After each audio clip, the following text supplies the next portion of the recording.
सच्चिदानंद रूपाय अहमेव अहमाप्ययम्।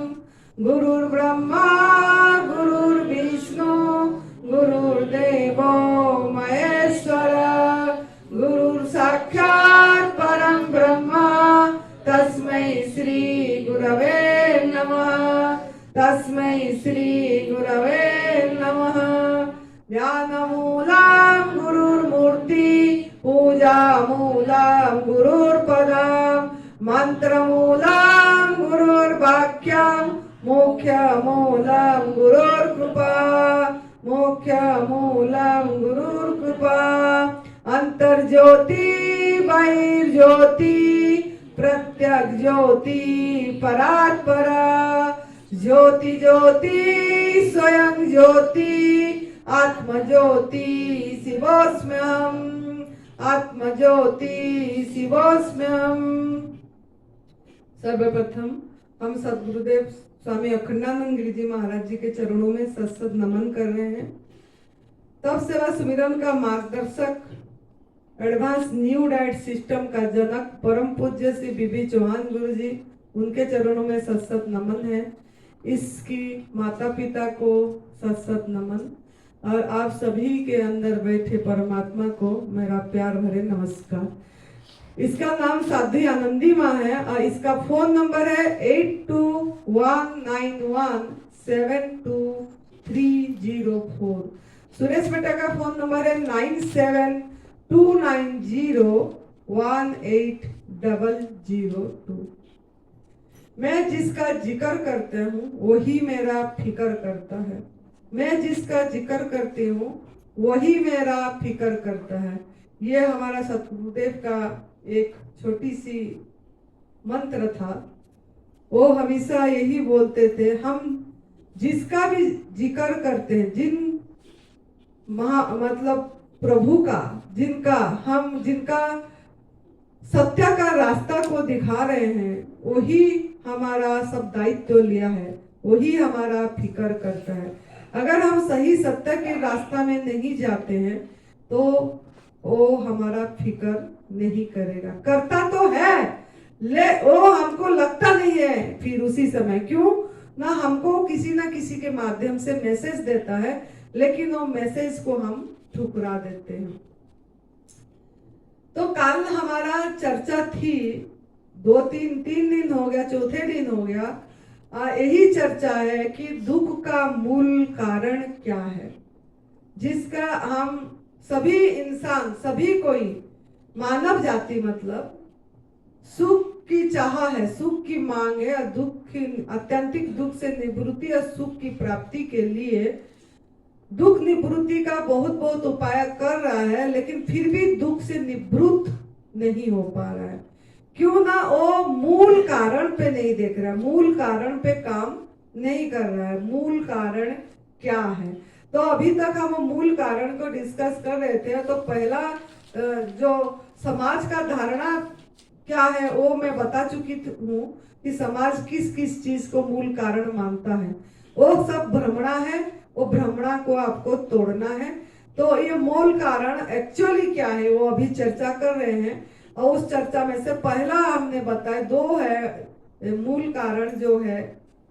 तो पहला कारण यही बताया कि हम अगर किसी को कष्ट दे रहे हैं, दुख दे रहे हैं, तो वो हमारे पास रिटर्न बैक आती है। द लॉज ऑफ कर्म, इस पे हम ध्यान देना है। और इसमें जो पहला हम बता दिए कि हमारा भोजन पे देखना है, हम किस किस पे हम हिंसा से हमारा भोजन तो नहीं आ रहा है। जो भी हम प्रसाद ले रहे हैं हमारा शरीर को चलाने के लिए, उसी भोजन पे कोई क्रूरता करके भोजन तो नहीं आ रही है। सवेरे से लेके रात तक चाहे चाय पी रहे हैं, चाहे नाश्ता कर रहे हैं, चाहे खाना खा रहे हैं, चाहे भोजन कर रहे हैं, चाहे दोपहर को कर रहे हैं, रात को कर रहे हैं, जब भी ले रहे हैं हर एक कदम पे नजर रखना है वो भोजन पे कहीं पशु हिंसा तो नहीं हो रही है, किसी का छीन के तो नहीं ले रहे हैं, किसी का हक मार के तो हम नहीं ले रहे हैं, किसी का चुरा के तो नहीं ले रहे हैं वो आहार। तो ये हमारा पहला कदम है। तो इसमें से दूध के बारे में हम चर्चा कर रहे थे। तो जो दूध के बारे में करे, थोड़ा एक पॉइंट रह गया। जैसे एक तो हिंसा की तरफ मैंने समझाई कि दूध एक पशु हिंसा है, किसी को उसका बछड़े को हम कष्ट दिए, माँ से बच्चे को अलग करे। और ये भी है कि बछड़े को बेच देते हैं और नहीं तो बच्चा का खाल को ले आते हैं, आप देखे भी होंगे, भूसा भर दे के आगे सामने लटका देते हैं और दूध निकालते हैं। तो ये सभी कुछ हमारे कारण हो रहा है। क्यों ना हम ही दूध पी रहे हैं तभी ये कार्य बढ़ रहा है। तो अगर हम दूध नहीं पिएंगे और लोगों को जगाएंगे तो जागरूक होंगे, तो कुछ कुछ अभी जैसे हो रहे हैं तो कुछ कुछ तो बचाव हो रहा है। तो इस तरीका का हमको इस पे ध्यान देना है। बाकी साइंटिफिकली भी देखना है कि क्या दूध हमारा आहार है। दूध एक रोग कारक आहार है। वो किताब मैंने लाने भूल गई, नीचे था, milk is a silent killer, doctor N K. Sharma ji का एक बुक है, milk is a silent killer. Hindi में भी है, इंग्लिश में भी है, आप वो मंगा के पढ़ सकते हैं। अमेज़न से भी मंगाएंगे तो आ जाएगी वो किताब। और बुक में साइंटिफिकली उन्होंने सब कुछ, क्योंकि उन्होंने काफी वर्ष पहले से ये मतलब अपनी वो 40-45 साल पहले का बात है, उन्होंने ये किताब लिखे हैं और काफी भाषा में ये भी ये करा गया है और लोग उसी में भी जागरूक हुए हैं। तो ये जैसे कोई भी दुधाली प्राणी का दूध अपने बच्चे के लिए होता है और कोई भी प्राणी, पहला पॉइंट उन्होंने यही बताए भी थे कि कोई भी प्राणी किसी दूसरे प्राणी का दूध नहीं पी रहा है, जब तक वो उसको जरूरत है उतना तक वो पीता है, बाकी वो फिर अपनी आहार पहचान लेता है जब थोड़ा बड़ा हो जाता है और खाता है, और कभी भी वो नहीं पीता किसी का। जैसे कि हमारा हमारा दूध पशु के लिए जरूरत नहीं है। अगर हमारा दूध पशु को पिलाएंगे तो उनका विकास नहीं होगा, उनका विकास नहीं होगी, क्योंकि ये जो हमारे लिए जो दूध परमात्मा ने, नियति ने दिया माँ के दूध में, वो हमारे विकास के लिए दिया, हमारे पाचन के लिए सही है इसीलिए दिया, उनके लिए नहीं है। ऐसे ही उनका दूध जो होता है वो दूध हमारे पाचन के लिए नहीं है, हमारे लिए नहीं पचेगी, हमारे लिए निर्धारित नहीं किए हैं उन्होंने।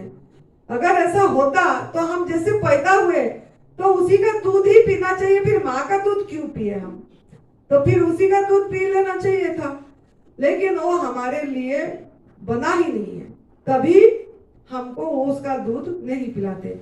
लेकिन आजकल सभी कोई जीवित रखने के लिए, जैसे किसी माँ को दूध नहीं आती है, जीवित रखने के लिए वो दूसरे पशु का दूध पतला करके पानी मिला के पिला देते हैं, पिला तो देते हैं, जीवित तो रह जाता है लेकिन रोगिष्ठ रहता है। जीवित तो हो जाएगा, जीवन तो थोड़ा बच जाएगा, लेकिन वो रोग निश्चित होगा, रोगी होगा, यह निश्चित है। बहुत देखे भी होंगे, बहुत परीक्षा भी किया गया है इस चीज का।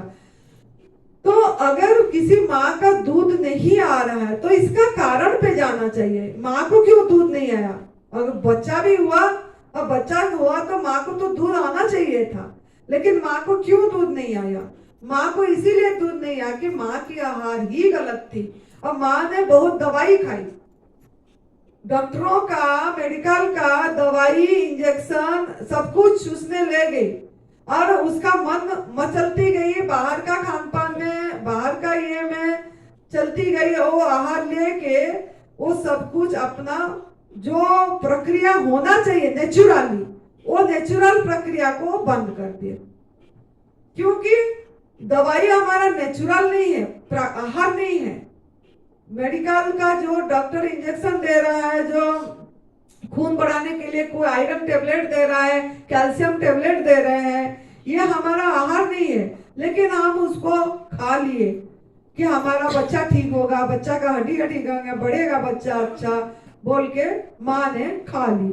और माँ ने और क्या खाई, जो हमारा आहार नहीं है, अयोग्य आहार, मृत आहार, आग में पका के, सड़ा के, मन मचल के खाया। दूध से बनी चीजें जो हमारा आहार नहीं है, मांसाहार जो हमारा आहार नहीं है, शहद जो हमारा आहार नहीं है, सब चीजें वो डालते गए, जिसके कारण माँ ही दायी है, माँ के खुद ही दायी है कि दूध नहीं आया। नहीं तो ऐसा नहीं है कि प्रकृति के नियम में किसी का ये में बच्चा आएगा और प्रकृति ने दूध नहीं देगा, ऐसा नहीं है। और दूध नहीं आया तो उसके लिए भी हम ही जिम्मेदारी है कि हम गलत ये करें, इसके कारण।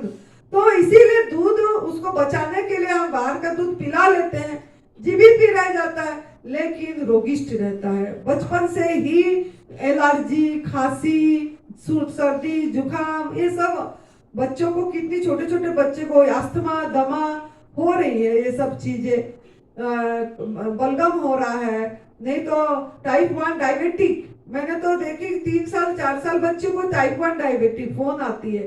ब्लड कैंसर 3 साल बच्चे को थी। ये बच्चे लोग क्या कसूर करे? बच्चे लोग का क्या ये है ना, बच्चे माँ का गर्भ में ही गलत आहार लेके उन्होंने जैसा जैसा ले, उनका कर्म के साथ इनका कर्म जुड़ गया और उनको भी ये इतनी मतलब सजा, जो दंड आ गया उनके शरीर में। तो इसके लिए सावधानी बरतना है। तीसरा क्या है ना, जैसे बच्चा, गाय का बच्चा का तब पैदा होता है 75 पाउंड का होता है गाय का बच्चा, और इंसान का बच्चा 6 पाउंड का होता है। इंसान का बच्चा 6 पाउंड का होता है। 2 साल बाद गाय का बच्चा 2000 पाउंड का हो जाता है। ये सब साइंटिफिकली मापा हुआ है, 2000 पाउंड का हो जाता है 2 साल बाद। और इंसान का बच्चा 20 साल बाद जो 6 पाउंड हुआ था 20 पाउंड या 25 पाउंड का होता है। 20 साल बाद इतनी वयस्क होता है। और जानवरों का 2 साल बाद वयस्क हो जाते हैं और इंसान का 20 साल बाद वयस्क हो रहा है।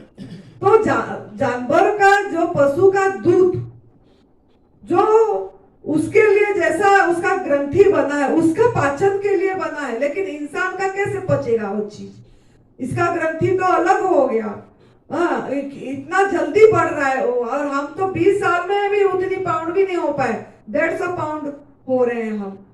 तो इसके लिए ये हमारा आहार रोग कारक है, हमारा आहार है ही नहीं।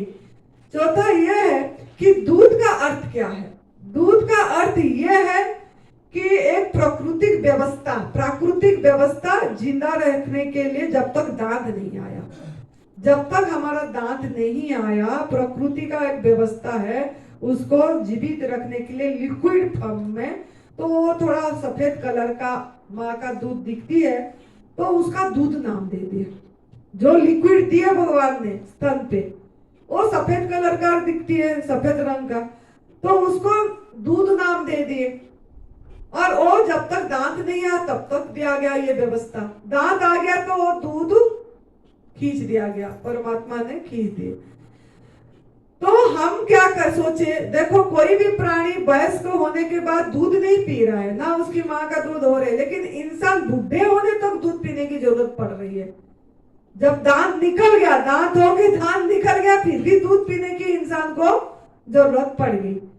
तो क्या ना माइंड में भ्रमणा हो गया कि ये जो सफेद कलर का था वो दूध था, तो सफेद कलर जो देखे वो हमारा आहार सोच के चल पड़े। अगर आपको ऐसे लग रहा है आपका आहार, तो प्लांट बेस्ड दूध भी है, आपको ऐसे तो हमको जरूरत नहीं है दूध की, लेकिन इंसान इतनी भ्रमणा में पड़ गया, बिल्कुल भी छोड़ने को तैयार नहीं होता। तो अगर फिर भी अगर छोड़ना, दूध चाहिए ही आपको, तो सफेद कलर ही चाहिए, तो नारियल का दूध है, बादाम का दूध है, काजू का दूध है, मूंगफली का दूध है, तिल का दूध है। तिल का दूध में सबसे ज्यादा कैल्शियम है। जो कैल्शियम का प्रॉब्लम बताते हैं, कैल्शियम कमी हो जाएगी, हो जाएगा, तिल, एक मुट्ठी तिल भिगोएंगे और 4-5 घंटे, उसके बाद उसका दूध निकालेंगे, पीस के निचोड़ लेंगे, तो वो दूध जो निकला, 1 गिलास दूध निकल जाएगी।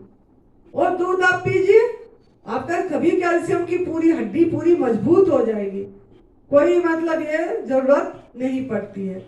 लेकिन ऐसे भी मजबूत हो जाएगी। लेकिन आप लोगों के माइंड में पड़ा है, हमने कुछ नहीं लेते, हमारा हड्डी मजबूत है, हमने कोई ऐसे दूध नहीं ले रहे हैं, लेकिन ठीक है पहले लेते थे, लेकिन जैसे जैसे ये दूध लेते थे, लेकिन जैसे हमारा भ्रमणा तोड़े हम बोले कि इसकी जरूरत ही नहीं है। तिल एक सीड है माइंड में, जैसे जैसे आगे बढ़े माइंड में ये आया एक सीड है, एक बीज है, ये बोने के लिए है, ये उसका वंश विस्तार के लिए है। हम ये क्यों खा के पिए? ये हमारे लिए बीज थोड़ी बना है, हमारे लिए तो माँ प्रकृति ने फल दिया है, सब्जी दिया है, सलाद दिया है, यही हमारा आहार है। बीज खाने के लिए थोड़ी ना हमको पैदा करा भगवान। ये हमारा मन में नया ये आई पिछले एक साल से पहले, तो एक साल हो गया ऊपर, हमने कोई दूध ये सब चीजें नहीं लेते हैं, नारियल का दूध भी नहीं लेते, क्योंकि माइंड में ये फिट हो गया कि ये हमारा आहार भी नहीं है बोल के। जब आपका भी आ जाएगी, कम से कम वो तो छोड़ो, ये लो, इसके बाद आपका भी जैसे जैसे क्रम में बढ़ेंगे, जैसे जैसे आपके अंदर की सफाई होगी, आपके अंदर में खुद की इनर सेंस बोलेगा, जैसे हमको बताया, खुद का आपका जब ये आएगी नहीं सच में ये हमारा आहार तो है नहीं, आप ही खुद ही जवाब देंगे कि ये बीज तो पेड़ पौधे होने के लिए है और हम ले रहे हैं बोल के। लेकिन फिर भी आप लोगों का जो मन में ये है कि सफेद चाहिए, तो आप ये ले सकते हैं और अपने आप आपका फिर बाद में आ जाएगी नहीं लेना है बोलकर। लेकिन ऐसे नहीं लेना चाहिए मेरे ये से। लेकिन आप लोगों का मन में बहुत उथल पुथल होती है, तो पहला निरोगी है तो लेना है, रोगी है तो लेना ही नहीं। तो रोगी है तो लेना ही नहीं, क्या मतलब क्या है? वो निश्चित हमारे लिए खराब है, तभी तो रोगी को भी मना करा गया। हमारे लिए वो आहार बनी ही नहीं है, तभी रोगी को भी मना करा। ये भी दिमाग में लगाओ आप लोग। अगर वो हमारा आहार हुआ होता तो रोगी को, बीमार को भी बोला जाता ड्राई फ्रूट्स खाओ, तो उनको क्यों रोका गया? इसीलिए कि वो हमारा आहार है ही नहीं। उसको तो फल सब्जी सलाद बोला जा रहा है खाने के लिए, हमको भी बोला जा रहा है खाओ। तो एक ही हम पहचानना है कि आपका आहार पत्रम पुष्पम फलम तोयम। भगवान जी ने इसीलिए इसमें ड्राई फ्रूट्स नहीं लिखे, पत्ता फूल फल जल बोले और हवा प्रकाश। तो अब समझ गए आप कि वो पाचन के लिए गाय का दूध, भैंस का दूध बहुत भारी पड़ती है, तभी अपच होता है, तभी कब्ज होता है, और तभी वो दूध ही रोग का मूल कारण बताया गया। दूध से बनी चीजें, क्योंकि वो दूध उसका विकास के लिए, भैंस का विकास के लिए, गाय का बच्चे का विकास के लिए, पाचन के लिए बना हुआ है। उसका आंत अलग है, हमारा आंत अलग है, उसका हार्मोन अलग है, हमारा हार्मोन अलग है, और हम उसको लेते हैं तो वो हजम नहीं होती है और वो गैस बन के अपच होके कब्ज होके मल जमा होती है, रुक जाती है, डाइजेस्ट नहीं कर पाता है। और हम और चौथे तरफ से देखने से हम भगवान का अनादर करें, क्योंकि हमारे अंदर ही परमात्मा बैठे हैं, कहीं बाहर नहीं है। हम ही बोल पा रहे हैं, चल पा रहे हैं, घूम पा रहे हैं, हजम हो रही है, हमारा टॉयलेट हो रहा है, यूरिन आ रहा है, ये सब चीजें किस लिए हो पा रहा है? ना हमारे अंदर में अदृश्य शक्ति प्रभु बैठे हैं, अहम वैश्व नरो भूता, वो है अंदर, हम उनको फील नहीं कर पा रहे, तभी गलत काम कर रहे हैं। जब आप फील करोगे मेरे अंदर में वो है और मैं उनको अनादर कर रही हूँ, तो पाप कर रही हूँ। पाप का अर्थ क्या है? पा मतलब पालनहार, अप मतलब दूर होना। पा मतलब पालनहार, पाप, अप मतलब दूर होना। पालनहार से दूर होने को पाप बोला जाता है। पालनहार आपका कौन है? परमात्मा जो अंदर बैठे, जो आपको ठीक कर रहे हैं, स्वस्थ कर रहे हैं, चला रहे हैं, तो उनसे आप दूर हो जा रहे हैं, तो आपका पाप हो रहा है। तो अगर आप दूध जो आपका आहार नहीं है, जो उनके लिए बना हुआ है, अगर आप पिएंगे तो आप भगवान का अनादर करें, अंदर बैठे परमात्मा का अनादर करें, कष्ट दिए उनको, रेस्पेक्ट नहीं करे तो दुख निश्चित आएगा, रोग निश्चित आएगा। ये माइंड में फिट रखो। वेदांत समझ रहे हो आप? हाँ। तो खाली दूध ऐसा पीना नहीं, चॉकलेट, टॉफी, ये क्या बोलते हैं वो, आइसक्रीम, केक, ये सब चीजें इसी में आएगा। अगर हम बोलते हैं हम तो दूध छोड़ रखे, पीते नहीं, खाते नहीं, चाहे कुछ नहीं, घर में पनीर तो खाते ही नहीं, दही नहीं खाते, कुछ नहीं, लेकिन अगर केक खा रहे हैं, आइसक्रीम खा रहे हैं, तब भी आप पाप कर रहे हैं। आपके अंदर जो परमात्मा बैठे उनको गलत आहार दिए, एक हिंसा आहार दिए, एक क्रूरता आहार दिए, तो पाप कर्म बनी आपकी। तो इसके लिए सावधान होना है। जब भी आप ले रहे हैं, शादी ब्याह में जाते हैं, लेने की जरूरत नहीं होना चाहिए। क्यों ना, वहां पे पता नहीं लगेगा आपका कौन सा सब्जी में घी डला है, कौन सा सब्जी में दही डला है, क्योंकि बहुत सब्जी में दही डलती है, पता नहीं लगता है, भून जाती है, पता नहीं लगता है, हम स्वाद से, खुशबू से खा लेते हैं। तो इसके लिए मैरिज पार्टी, कोई भी पार्टी में भोजन नहीं करना चाहिए। घर का भोजन कर रहे हैं तो कर लीजिए, लेकिन वहां तो बिल्कुल भी नहीं करना चाहिए, क्योंकि आपको पता ही नहीं लगेगा ये वीगन है भी कि नहीं है। किस किस को जाके पूछेंगे, 1000 लोग हैं, वहां कौन बना रहा है। तो इसके लिए वहां आपका आहार जो सही लग रहा है वो खा के आ जाइए, जिसमें आपको पता लग रहा है ये इसमें नहीं है, ये नहीं होगा बोल के। सलाद, फल, सब कुछ होता है। आजकल शादियों में बहुत आइटम होती है, तो जो आपका आइटम है चॉइस करो, खा के आ जाओ। नहीं तो नहीं खा के, खाली दे के भी आ जाओ, घर में खा लो, तब भी क्या हो जाएगा। तो इसके लिए ये सब भी सावधानी बरतना है आपको। तो दूध के बारे में अभी समझ आ गया होगा, नहीं तो आप और क्यों नहीं पीना है ना। जैसे भैंस और बैल क्या होते हैं, सांड बनते हैं, दूध, उस दूध से सांड भी तो बन रहा है, बच्चा जो पैदा हो रहा है। तो कामुकता बढ़ती है, दूध से बनी चीज में से कामुकता बढ़ती है हमारा। तो तूने मेरा दूध पिया है, तू बिल्कुल मेरे जैसा है, यही होगा कि अगर गाय का दूध पियोगे, भैंस का दूध पियोगे, तो उसके जैसे आपका बनोगे।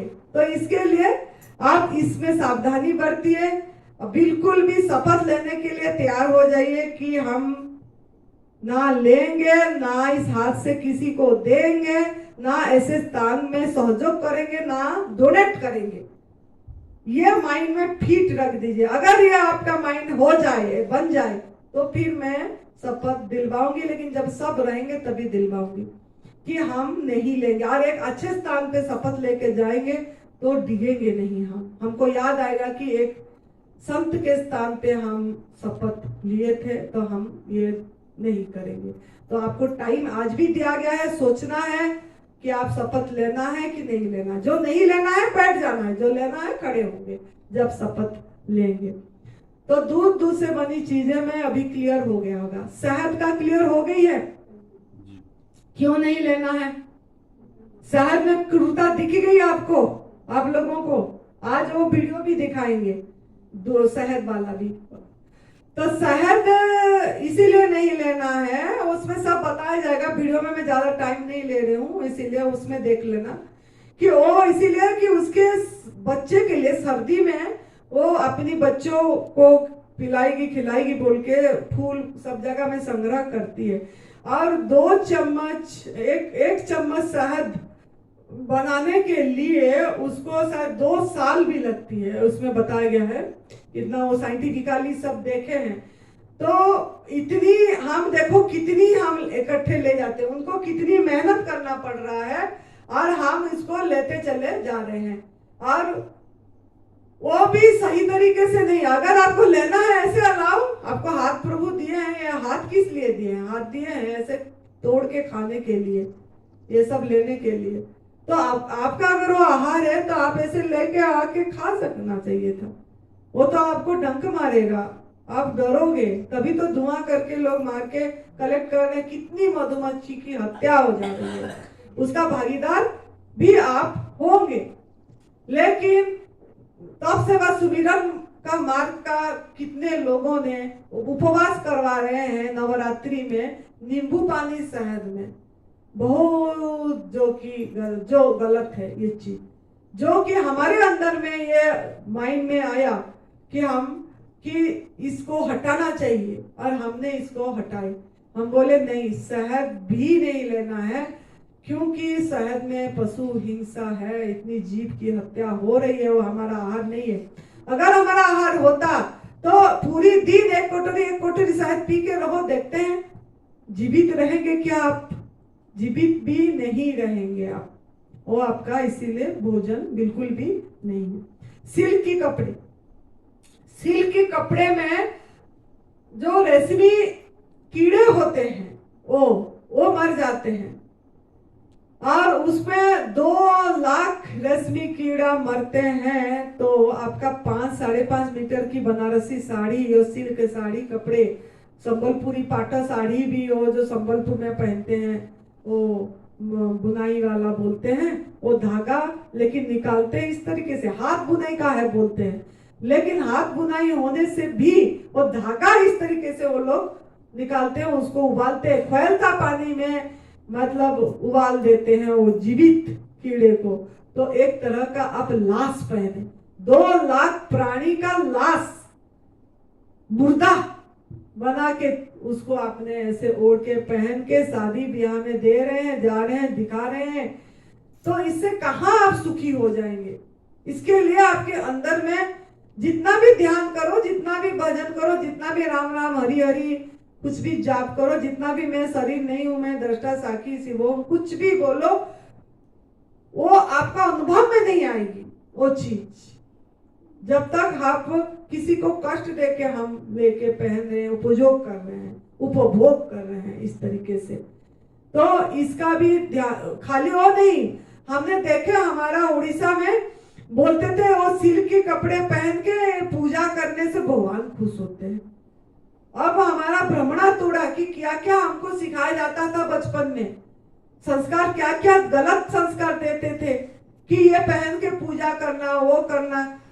तो ये मतलब मरा हुआ मार के किसी जीव को कपड़े पहन के भगवान खुश हो जाएंगे, उसी का बच्चा को मार के हम पहन रहे हैं।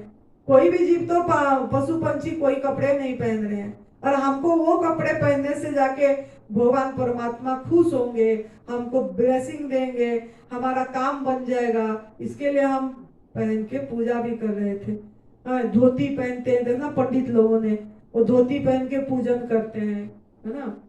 तो ये कुर्ता पहनते हैं, शादी ब्याह में देते हैं, जेंट्स को भी लेडीज को भी। तो इसका बहुत पूछना है, जाके जहां भी जाते हो खरीदते हो जरूर पूछना, ये सिल्क के कपड़े में ये कैसे रेशमी कीड़ा मर के बना है कि ऐसे बताते हैं वो लोग। आजकल सिल्क की कपड़ा मिल रहा है, बांस का, बांस को ये करके उसकी कपड़े आ जा रही है, बन रही है सिल्क की। तो इसके लिए आप लोग, और ऐसे भी पहनने की क्या जरूरत, कॉटन भी सबसे बढ़िया है, वो पहनो आपने, सूती का बनावट ये करके। तो इसका ध्यान रखिए। बाकी आपका चमड़े की चीज कल बता ही दी थी, चमड़े कैसे बनती है, कैसे ये होता है, उसका यूज नहीं करना है।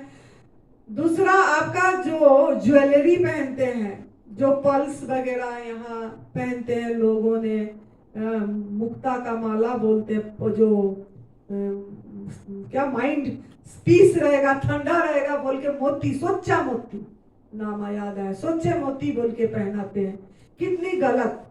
सोचा मोती जो मोतियां हैं वो सब चीजें भी हमको, ज्वेलरी भी ऐसा नहीं पहनना चाहिए कि हमारा माइंड ठंडा होगा, किसी को हत्या करके वो आती है, तो वो ज्वेलरी भी यूज नहीं करना है। आजकल आर्टिफिशियल मोती भी आती है, हैदराबाद में बनती है, वो लोगों ने पिन पहनते हैं, चलो वो तो आर्टिफिशियल है, वो मतलब ऐसे ये उसको कैसे चमका के बनाते हैं उसका नहीं होता। लेकिन जो भी चीज हो ज्वेलरी अगर मोती का ले रहे हैं तो पूछ के उनसे लो और पहनो, अगर पहनना इतनी जरूरी है, लेकिन ऐसे ही यूज नहीं करना है। और बाकी क्या है, जो हमारा उड़ीसा में, कलकत्ते में, बिहार में, बंगाल में ये सब हम देखे कि वो चूड़ियां पहनते हैं, जैसे शादी होती है जब शंखा बोलते हैं, वो सफेद कलर की एक चूड़ा पहनाते हैं, और हाथी दांत से बनी हुई होती है, हाँ, और वो फिर क्या लाख पहनाते हैं, लाख, वो भी जीव का हत्या से वो लाख बनी हुई होती है, और हम पहनाते हैं शादी ब्याह में कि पति का उम्र बढ़ेगा और सुहाग ठीक रहेगी बोलकर पहना, कैसे रहेगी? पति बीमार हो जाता है, उल्टा विधवा बन जाते हैं, कहीं कुछ ना कुछ हो, झगड़ा हो जाता है, डाइवर्स हो जाती है, ये सब चीजें होती है। लेकिन हम उसको बहुत माने रखते, मतलब आपको भ्रमणा तोड़ना है। जो हमने बोले कि आपका धारणा ये तोड़ना पड़ेगा कि ये सब चीजें कितनी गलत संस्कार हमको दिया गया है कि ये पहनो वो पहनो बोल के। आजकल प्लास्टिक का भी सफेद का बना रहे हैं, लेकिन कौन जाने है नहीं है, लेकिन वो ना पहने तो अच्छा है। शंख का भी बता दिए, शंख भी हमारा यूज का नहीं है, हम लाके सजा दक्षिणा मूर्ति शंख लाते हैं, पैसे ज्यादा हमारा होगा बोल के। हमने देखे थे उड़ीसा में एक जन कांटा कांटा वाला था, इतनी बड़ी शंख थी। मैंने बोली इसका क्या काम है? तो इस बार गए थे तो देखी मैंने, तो बोले इसमें ना घर में पैसा बरकत बरकत रहती है। बोले वाह, ये बरकत वाली काम है। बोले किसी का हिंसा करके मार के किसी तरह पैसे दे के खरीद के लाए, बरकत बरकत हो रही है? नहीं माता, बरकत तो नहीं हो रही, आप कुछ चरण डाले हो जाएगा। मैंने बोली मेरे चरण से नहीं होगा, इसको उठा के हटा के कहीं पे मिट्टी पे दबा दो, ये यहीं से एकदम अभी से हटा दो बोले। फिर उनको बताई मैंने, सिल्की कपड़े आपके यहाँ है? तो बोले हाँ। अभी निकालो, जाके जला दो, किसी को दो भी मत, दोगे तो किसी का भाग्य खराब होगा। हम सोचते हैं हम तो इतनी दाम में खरीदे हैं, 5,000 रुपया में खरीदे हैं कि 10,000 15,000 की, आजकल तो कितने कितने रेट खरीदे हैं, और इसको कैसे ना पहनेंगे तो कोई बात नहीं, उसको तो काम आ जाएगा, वो पहन लेगी। अरे खुद भी आप उसकी भी कर्म खराब करने के लिए दे दिया आपने। आपको मेरा बाला टले, अब उसके ऊपर डाल दिए कि तू पहन ले। चमड़े की चीज भी, जूते चप्पल लेके जाने ऐसे कर देते, दान दे देते, वो पहन लेगा। मैंने बोली अभी जलाओ, अभी जलाओ मेरे सामने, इसका कोई जरूरत, जला दोगे तो आपका कम से कम कर्म जो खराब किए हो वो जल जाएगी। इतनी किसी को कष्ट दे के, क्षमा मांग के, ऐसा भी नहीं कि वो जीवात्मा से क्षमा मांग के जलाओ कि हमको पता नहीं था कि हमने आपका ये साड़ी का, आपका इतनी आपने ये जीव हत्या हुई इसी से, इसके कारण इसी ने पहनी, तो इसके लिए क्षमा उसी आत्माओं से मांगो, आप मुक्त हो जाओ। इस तरीके से क्षमा मांग के इसको जलाओ, ऐसे नहीं कि खाली जला दे मेरा अच्छा हो बोल के, इससे क्षमा मांग के जलाओ। चमड़े की चीजें, जूते चप्पल सिल्क सब निकाल दो। अभी जाके घर में अगर आपका ये है तो भाग्य चमकाना चाहते हैं तो अलमारी से निकाल के जाके तुरंत ये सब काम करो। यहाँ पे कितने लोग हैं जो सुन के जाके ऐसे काम करें और क्षमा मांग के जलाए हैं सब चीज। तो जब भी खरीदते हैं पूछ के लीजिए। और हम बोलते हैं हम तो फल खा रहे हैं, हम तो ये कर रहे हैं, पूरी ठीक नहीं हुए, कैसे होंगे ठीक? आप तो आपके घर में इतने गलत सामान भर के भरे हैं, रखे हैं, जब निकाल के फेंकोगे तब तो, जब क्षमा मांग के जलाओगे तब तो होगा। लोभ कर रखे हैं अभी भी हमने कि काम आ जाएगा, काम आ जाएगा, मैं नहीं तो मेरे बेटी का काम आ जाएगा, मेरे पोती पहन लेगी, इस तरीके से हम उसको रख रहे हैं। तो इसके लिए आपका हो गया ये सब चीजें, चमड़े की चीज, सिल्की कपड़े, ये सब समझ गए अभी कि जाके क्या करना है, ध्यान देना है, निकालना है, जलाना है। अगर आपको कम से कम कूट फूट त्याग नहीं कर पाए तो कोई बात नहीं, कम से कम इसको तो ध्यान दो। इतना करोगे तो कूट फूट भी त्याग हो जाएगी, नहीं तो कूट फूट त्याग नहीं कर पाएंगे, ये आसक्ति नहीं छूटेगी, नियति से सपोर्ट नहीं आएगा, यूनिवर्स से आपको ब्लेसिंग नहीं आएगा, वो बेजुबान का दुआएं नहीं आएगी, तो उनका भी तो दुआएं लेना है आपको, तभी ठीक होंगे। बाकी कोई चीज ठीक नहीं करेगा, इनका दुआएं ठीक करेगी आपको।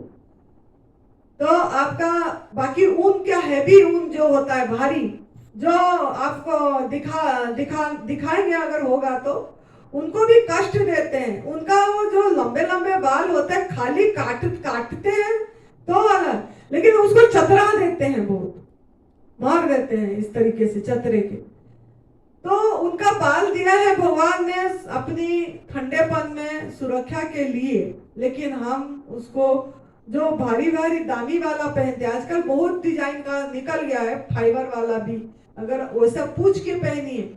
लेकिन हैवी वाला जो कश्मीरी शॉल, ये सब चीजें 2 लाख 2.5 लाख में मिल रहा है, उसको इतनी पहनने की कोई ओढ़ने की जरूरत नहीं है हमको। ऐसे चीजें जहां कष्ट दे के आ रही है, तो ये सब बाकी शादी ब्याह में भी देखना, घोड़े में जाके बराबर जाके शादी करता है कि ठीक रहेंगे, ये भी एक दुरुपयोग है। उसके ऊपर हम क्या कर रहे हैं, उसका यहाँ बांध लिए, यहाँ बांध लिए, घोड़े पे मानने, ये धारणाएं भ्रमणा तोड़ना है। ये हम मान दिए, बड़े ने बता दिए, हमने मान लिए हैं और चल पड़े, क्रिया में कर दिए। तो पहले अपनी विचार तोड़ो ये कि इससे कुछ नहीं होता, ऐसे पैदल जाके भी शादी कर लो, कुछ इससे अच्छा है ये, तो वो नहीं करना है। बाकी मनोरंजन के लिए ऊंट की उपयोग करा जा रहा है ना, जाके फोटो खींच रहे समुद्र किनारे, समुद्र किनारे ऊंट के ऊपर बैठे, राजस्थान में ऊंट के ऊपर बैठ के हम बढ़िया से घूम रहे हैं, अब फोटो खींच रहे हैं, ये भी गलत उपयोग है। उनको स्वाधीन जीवन जीने के लिए भगवान दिए थे, हमको क्या हमारे उसके ऊपर बैठने के लिए दिए थे, फोटो खींचने के लिए दिए थे। ऐसे हाथी के ऊपर बैठ के सबके ऊपर, सब इंसान ने सब गड़बड़ करा है, जिसके कारण प्राकृतिक विपर्जय हो रही है सब चीज में। तो इसका ध्यान रखना है, ये सब हम ना करें, हम इससे बचे और लोगों को जागरूक करें, जैसे हम जागरूक कर रहे हैं। उसके बाद आपकी मैं जागरूक कर दे, आपकी मर्जी है, आप वो सब में ध्यान दोगे नहीं दोगे, वो आप आपका कर्म जाने। अब लेकिन बीज बोना है, हमको बताना हमारा फर्ज है, गलत को गलत बताना। तीर्थ स्थान में जा रहे हैं, क्या तीर्थान हो, चारों धाम जाते हैं, और बद्रीनाथ केदारनाथ पीठू पे बैठ के, भगवान 2 पैर दिए हैं, 11 नंबर की तीर्थ करना है, उसी में चल के जाओ, हिम्मत रखो, चाहे 5 दिन लगे चाहे 4 दिन लगे, उसके ऊपर बैठ के भगवान के दर्शन करने जा रहे हो, मेहनत करो। और वो हमने वो जाके उसको कष्ट दे के जा रहे हैं, और उसको कितनी थपड़े मारता रहते हैं लोग, और कष्ट है वो कष्ट को महसूस करो कि वो भी हम है। जब तक ये भी हम है अनुभव नहीं करेंगे, कष्ट महसूस नहीं होगा, क्योंकि आत्मा तो एक है ना, उसमें जो है हमारे में वही है। हम जब तक उस चीज को अनुभव नहीं करेंगे, नहीं हम ये नहीं करेंगे बोल के। तो इस तरीके का आपका ये ध्यान रखिए, जो भी खरीद रहे हैं सब देखिए विघन है नहीं है, कि इसमें पशु कुर्ता है, जो भी लगा रहे हैं मेकअप चेकअप, लिपस्टिक तो बिल्कुल नहीं लगाना चाहिए। क्या ये ऊंट को खराब करना है, स्किन खराब हो रही है इसमें, उल्टा बोला सिंपल बिल्कुल मना कर दो, कोई जरूरत नहीं है। किसको दिखाना है, भगवान अंदर बैठे हैं, उनको पता है क्या करना है क्या नहीं करना है। हमने उसको लिपस्टिक लगा, ऊंट को क्या दिखा के कर रहे हैं हम, तो ये इसका जरूरत नहीं है हमको, इसको भी बंद कर दीजिए, क्योंकि अपने आप लाली आ जाएगी जब फल खाएंगे, अच्छा चीज प्राकृतिक आहार लेंगे, सब चीज अपने आप चमकेगा, अंदर भगवान चमकेंगे, आपका बाहर भी चमकेंगे अंदर भी चमकेंगे। ऐसे आर्टिफिशियल चमकाओ मत लीजिए, आर्टिफिशियल चमकाओ में कुछ फायदा नहीं। जो लाली लगे और निकल जाए, वो लाली का क्या, लाली लगे लाल की जित देखूं 3 लाल, और जहां ऐसा लाल होना चाहिए कि जब देखो हर समय लाल रहना चाहिए। तो आपका ऐसे जीवन हो, इसके लिए आज आप सब सोचना है। फिर दूसरा कारण आपको शाम को बताएंगे। पहला कारण आपका जो दुख का यह है कि आप किसी को दुख दिए हैं तो आपके पास वापस आई है, इसको अच्छी से समझ दीजिए। आज चिंतन भी करना इसके ऊपर भी, फिर आपको कल सवेरे प्लेस दिया जाएगा। जो राजी होंगे ना, हमने इसी में नहीं ये शामिल होंगे, वो प्रण करेंगे। प्रण से क्या होता है ना, हम बचे रहते हैं, ये एक सुरक्षा कवच है। हम मतलब उसमें माइंड में आएगा नहीं हमने एक अच्छे स्थान पे ये करके करे थे, तो इसके लिए तैयार हो जाना, सोचना। दूसरा कारण शाम को बताएंगे। तो आप लोग हर समय हंसते रहिए, मुस्कुराते रहिए, आपकी हंसी नहीं छूटना चाहिए, अपने चेहरे स्माइलिंग फेस होना चाहिए, स्माइलिंग फेस देख के किसको खुशी आना चाहिए। और आनंद में रहिए, साधना पे ध्यान दीजिए। जय तंदुरुस्ती, जय तंदुरुस्ती।